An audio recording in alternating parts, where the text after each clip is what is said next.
महाभारत में ऐसी कई घटनाएं घटी हैं जो व्यक्तियों को भावुक कर देती है।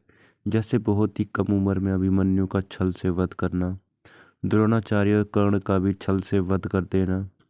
लेकिन यह तो युद्ध की घटनाएं हैं। युद्ध से अलग भी ऐसी कई कहानियां जो हमें द्रवित कर देती हैं, हमें उदास कर देती हैं। तो उन्हीं में से आज हम दो कहानियां आपके आगे प्रस्तुत करते हैं अपनी आज की इस वीडियो में।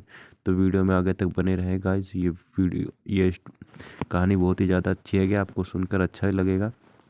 अम्बा अम्बा अम्बालिका और अंबिका विचित्र वीर्यों के ये युवा होने पर भीष्म ने बाल पूर्वक काशीराज की 3 पुत्रियों का हरण कर लिया और वह उसका विवाह विचित्र वीर्य से कराना चाहते थे, क्योंकि भीष्म चाहते थे कि किसी भी तरह उनका पिता तरह अपने पिता शांतनु का कुल बढ़े।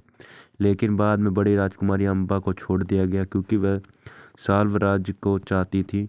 अन्य दोनों अम्बालिका और अंबिका का विवाह विचित्र वीर्य के साथ करा दिया गया।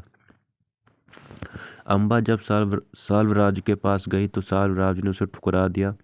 तब वह अपने पिता के यहाँ गई, तब पिता ने भी उन्हें शरण नहीं दी। तब ये थक हार कर अम्बा ने भीष्म के सामने विवाह का निवेदन रखा, लेकिन उन्होंने तो आजीवन ब्रह्मचारी रहने व्रत लिया हुआ था। अंततः अम्बा ने परशुराम से न्याय की गुहार मांगी।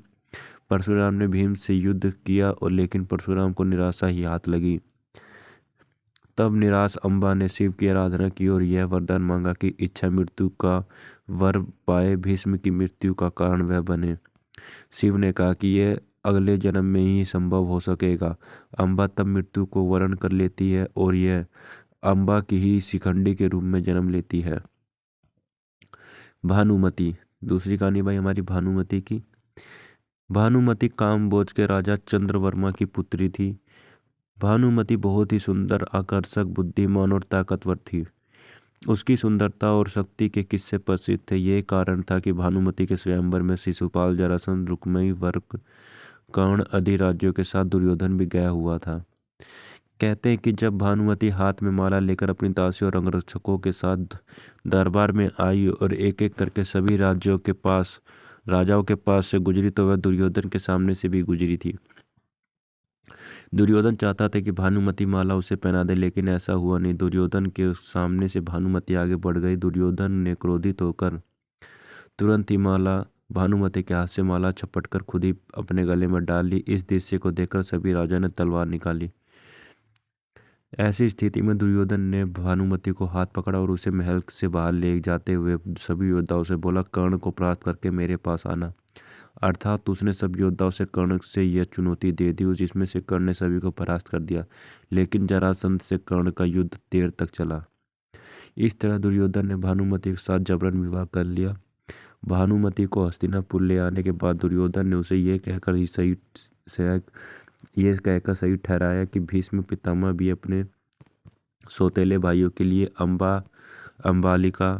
अंबिका और अम्बालिका का हरण करके लाए थे। भानुमति अनिच्छा से ही दुर्योधन के साथ रहने लगी। दोनों के 2 संतान हुई। एक पुत्र लक्ष्मण था जिसे अभिमन्यु ने युद्ध में मार दिया था, और पुत्री लक्ष्मणा को श्री कृष्ण का पुत्र शाम उठा ले गया। भानुमति के पास रोने के अलावा कुछ भी नहीं था। दूसरी ओर कहते हैं कि अभिमन्यु की पत्नी वात्सल्य बलराम की बेटी थी। बलराम चाहते थे कि वात्सल्य की शादी दुर्योधन के बेटे लक्ष्मण से हो। वात्सल्य और अभिमन्यु एक दूसरे से प्यार करते थे। अभिमन्यु ने वात्सल्य को पाने के लिए घटोत्कच की मदद ली। घटोत्कच ने लक्ष्मण को इतना डराया कि उसने कसम खा ली कि वो पूरी जिंदगी शादी नहीं करेगा। तीसरी ओर भानुमति को पति दुर्योधन भी अंत में जब मारा गया तो भानुमति के पास कुछ नहीं रहा।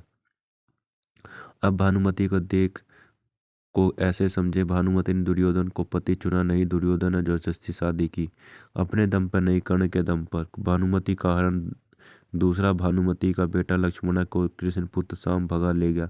तीसरे पुत्र लक्ष्मण की इच्छा पूरी नहीं हो पाई और अभिमन्यु के हाथों युद्ध में वीरगति को प्राप्त हुआ।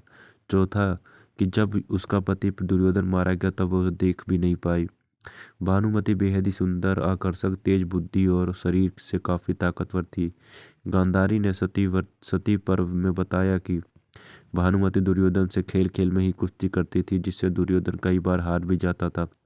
भले ही दुर्योधन भानुमति का हरण करके लाया था, लेकिन भानुमति को दुर्योधन से प्यार हो गया था। भानुमति को दुर्योधन और पुत्र लक्ष्मण की मौत का गहरा धक्का लगा। उसे संतान वन देने वाला कोई नहीं बचा। अंत में वह बेचारी पांडवों के आश्रय पर जिंदा रही और बड़ी मुश्किल से अपना जीवन गुजारा। तो उम्मीद करता हूँ गाइस ये वीडियो आपको अच्छी लगी होगी, जान के महाभारत की दो ऐसी कहानियाँ, दो ऐसी घटनाएं जो आपको भावुक कर देती हैं। अगर वीडियो अच्छी लगी तो वीडियो को लाइक कर दें। चैनल पर नए तो चैनल को सब्सक्राइब कर लें, ताकि आने वाली वीडियो नोटिफिकेशन आपको मिलती रहे।